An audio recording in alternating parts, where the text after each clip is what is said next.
So po, good morning po. So, share ko lang po yung renta ng back po dito sa Tarlac. So, nagrenta na lang po kami ng back po. Ang renta po ng back po dito sa amin. So, isang oras, 1.3 po siya. So, sa 8 oras, nakapagbigay po siya ng 15 hukay.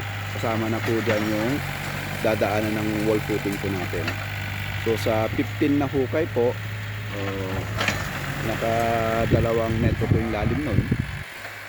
So ngayon magdadagdag po kami ng additional na 4 na hukay na may lalim na 2 metro. So all in all po, ang binayad po namin sa backhoe sa 19 na butas kasama po yung wall footing. So 10 oras po yan. So nagkakahalaga lang po siya ng 14,000. So mas tipid po ang backhoe kumpara po pag minano-mano po natin ng tao to. So pag tao po to, baka abutin po tayo ng 2 buwan. Sa backhoe po, sa 19 na poste na may 2 metro lang lalim, 10 oras lang po niya ginawa.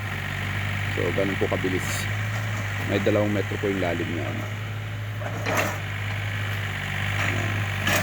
So yung mga ibang tambak po, pinapahulog na po namin sa butas since na sementohan na po namin yung column. So yun.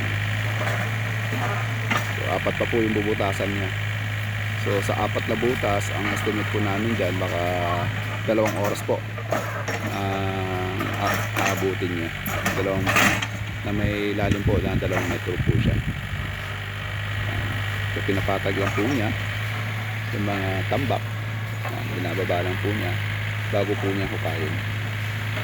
Yung ibang tambak, pinuhulog na lang po niya sa butas. Okay po, may idea lang po kayo sa backhoe.